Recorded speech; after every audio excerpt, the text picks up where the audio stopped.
সবাইকে ধন্যবাদ। আর এই মুহূর্তে পরিত্রাণায় সাধনা বিনাশায় দুষ্কৃতা।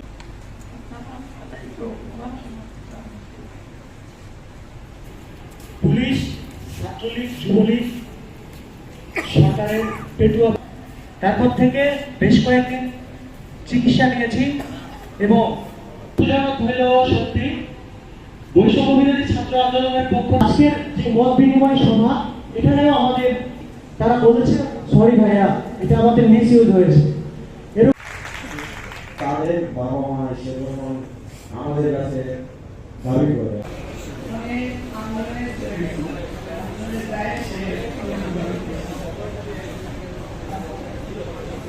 ছাত্র ভাইদের কাছে আমার একটা আবেদন যে আমার বোন শেখ নিষ্পাপ, সে একটা অন্যায় ন্যায়ের কথা বলতে গিয়ে আজকে গুলিবদ্ধ হয়ে মারা গেল। আমি ছাত্র ভাই এবং অন্তর্বর্তীকালীন সরকার সহ আমি অন্তর্বর্তীকালীন সরকারের কাছে আবেদন সহ চাচ্ছি যে আমার বোনের যথোপযুক্ত তার যে গুলিবদ্ধ হয়ে মৃত্যুবরণ করল তার যেন শহীদের অমর হয়ে থাকে এই জয়পুরহাট জেলা কালাই থানা থেকে।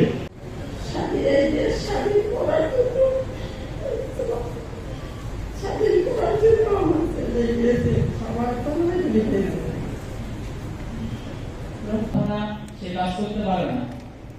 তো আমি এই পর্যায়ে আমি আমার ফোনটা বন্ধ রাখি, আমি আমার চিকিৎসা করি।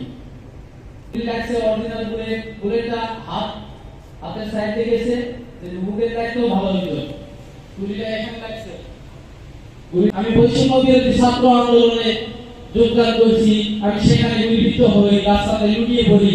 আমার সেখান থেকে দুটো ছাত্র আমাকে হাসপাতালে নিয়ে যায়, সেখানে আমি আমার চিকিৎসা করতে পারতেছি না, চিকিৎসার টাকা নাই। আমি আমার ফোন বন্ধ রাখছি, 4000 টাকা দিয়ে এখনো ওই ফোন আমি তুলতে পারিনি। মৃত্যুবরণ হয়, তো সে একজন মেধাবী শিক্ষার্থী ছিলেন। সে ভূগোল জাতীয় মাদ্রাসা থেকে খুবই অত্যন্ত মেধাবী শিক্ষার্থী। সে বাহিরে ছাড়া কোনো অপরাধ হতে পারে না।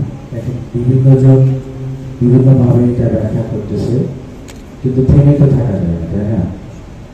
আহত নিহত একটি অরাজনৈতিক ব্যানার,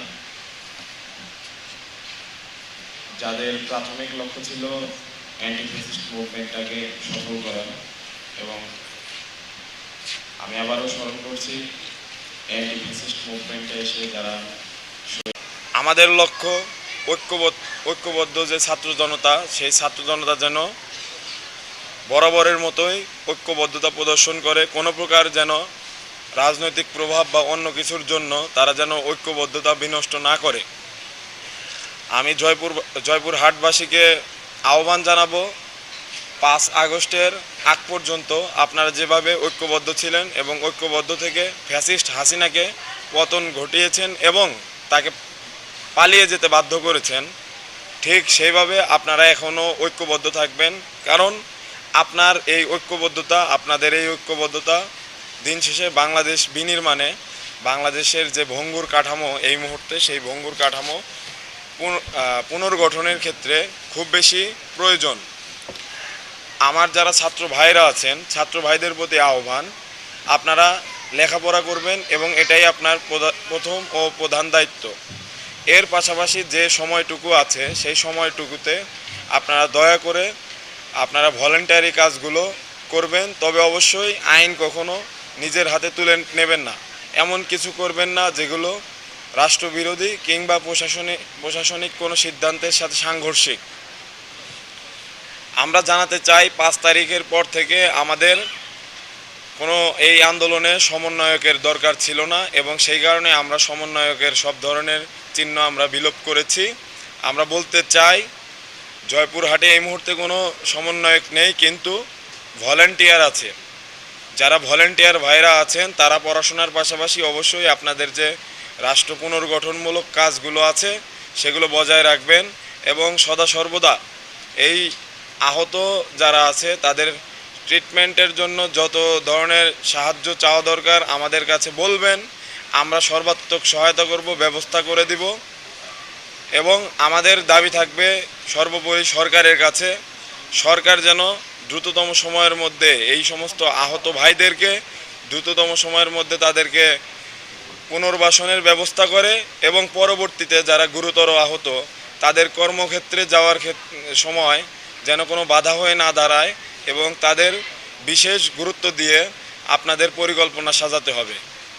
যারা নিহত পরিবার আছে সেই নিহত পরিবারের মধ্যে যারা যোগ্য সদস্য আছে তাদের যোগ্যতার মাপকাঠি ভিত্তিতে আপনারা তাদের প্রত্যেক সদস্যকে, যারা একজন সদস্য ন্যূনতম, তাদেরকে চাকুরি দেবেন।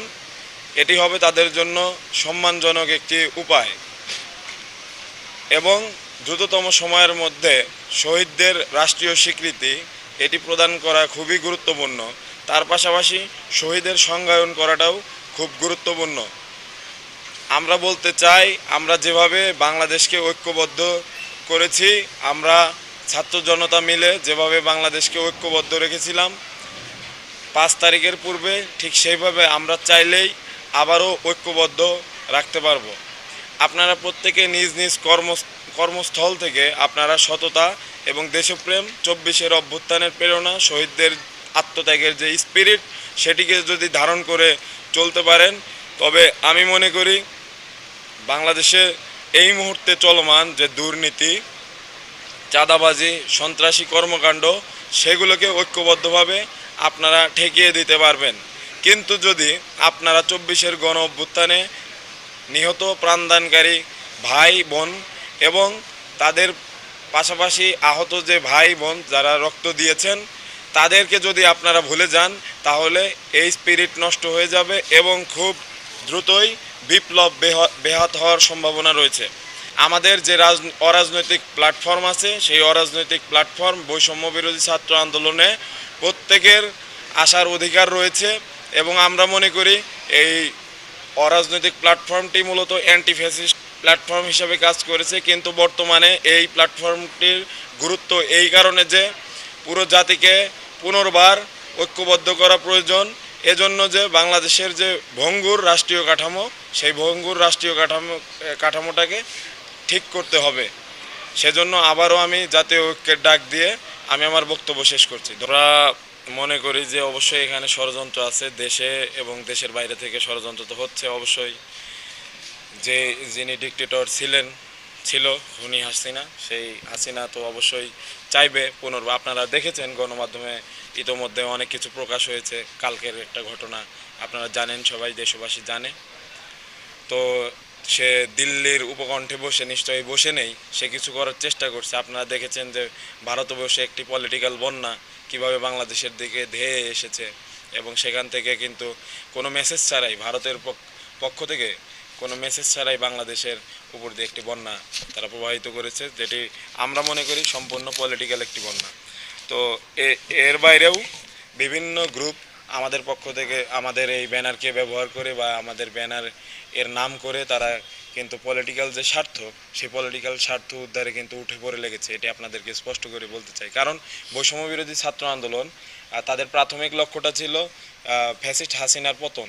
ফ্যাসিস্ট হাসিনার পতন করার জন্য হাসিনা বিরোধী যত পক্ষ আছে সবাই কিন্তু আমাদের ব্যানারে এসেছিল। এই ব্যানারে আসার পর যখন ফ্যাসিস্ট হাসিনা পতন হয়ে গেল, তখন কিন্তু এই পলিটিক্যাল যে পার্টিগুলো আছে বা পলিটিক্যাল গ্রুপগুলো আছে তারা কিন্তু আলাদা আলাদাভাবে চলে গেল। এখন যারা আছে তারা কিন্তু সাধারণ শিক্ষার্থী হয়ে কাজ করছে, ভলেন্টিয়ারি কাজগুলো করছে এবং তাদের মধ্যে অনেকেই কিন্তু দেখা যাচ্ছে যে ক্ষমতায় আসার জন্য অনেক বেশি মরিয়া হয়ে উঠেছে। এই বিষয়গুলো আমরা অ্যাড্রেস করতে চাই। সব কিছু মিলিয়ে দেশ এবং দেশের বাইরে থেকে আমরা অবশ্যই মনে করি আমাদের বিরুদ্ধে ষড়যন্ত্র হচ্ছে এবং বিভিন্ন জায়গায় আমাদের নামে অনেক কিছু গুজব এবং বাজে খবর, সেগুলো অনেকের প্রভাবে হয়তো এগুলো আমাদের নামে ছড়ানো হচ্ছে, যেগুলোর সাথে আমরা একেবারেই সম্পৃক্ত নই এবং আমরা সব কিছু ক্রিস্টাল ক্লিয়ার রাখি। কেউ যদি আমাদেরকে প্রশ্ন করে আমরা সেগুলো সবসময় উত্তর দিতে প্রস্তুত, এবং আমরা এই যে মত বিনিময় সভাগুলো করছি সেখানে যদি আমাদেরকে নিয়েও কেউ প্রশ্ন করে আমরা সেগুলো একদম যথাযথ জবাব দেওয়ার জন্য প্রস্তুত। যে স্বাস্থ্য খাতের কথাগুলো বললাম, আমি মনে করি সরকার যথেষ্ট পরিমাণ কনসার্ন আছে, কিন্তু আমাদের সরকারের বিভিন্ন দপ্তরে যারা উচ্চপদস্থ ব্যক্তিরা এখনো বসে আছে তাদের আলসেমি বা ঢিলেমি এই কারণে পুরোপুরি দায়ী। এবং আমরা বিভিন্ন মাধ্যম থেকে জেনেছি যে তারা এটি করতে খুব বেশি অলসতা প্রকাশ বা এই জাতীয় কিছু করছে। তাদের উচিত আরও বেশি দায়বদ্ধ হয়ে কাজগুলো করা। এবং মেডিকেল সেক্টর যেহেতু ইমার্জেন্সি খাত, সেই ইমার্জেন্সি খাত হওয়ার কারণে মেডিকেল সেক্টরে কিন্তু কোনো আপনার দেরি করার সুযোগ নেই যে আমি কালকে দেখি পরশু দেখি, সেই ধরনের দেখি বলে আপনার চলে যাওয়ার সুযোগ নেই। তো আমি মনে করি যে সরকারের এই সমস্ত জায়গায় দায়িত্বশীল জায়গায় যারা বসে আছেন সরকারে, তো তারা যদি খুব দ্রুততম সময়ের মধ্যে তাদের যথাযথ চিকিৎসার ব্যবস্থা না করতে পারে সেটা হবে সরকারের জন্য ব্যর্থতা। তবে সরকার চেষ্টা করছে এবং ডক্টর ইউনূস একটি ফান্ড প্রতিষ্ঠা করেছে। তার বাইরে আমাদের বৈষম্য বিরোধী ছাত্র আন্দোলনের পক্ষ থেকে বিভিন্ন জেলায় জেলায় মেডিকেল টিম করা হচ্ছে, এবং এই মেডিকেল টিম সর্বাত্মক স্বাস্থ্য সহায়তা দেবে এবং একটি সেন্ট্রাল ডাটাবেস তৈরি হচ্ছে এবং নিয়মিত সেটা আপগ্রেড হচ্ছে। এই সেন্ট্রাল ডাটাবেস হওয়ার পরে আমাদের যে মেডিকেল টিম তারা এসে প্রয়োজনীয় যে পদক্ষেপ সেটি নেবে। যদি কাউকে বিদেশে নেওয়ার প্রয়োজন হয় উন্নত চিকিৎসার জন্য সেটিও নেওয়া হবে, এবং সেটি অতি দ্রুতই হবে। আপনারা আশা করা যায় যে সপ্তাহখানেকের মধ্যে আপনারা এর বাস্তবায়নগুলো দেখতে পাবেন ইনশাল্লাহ।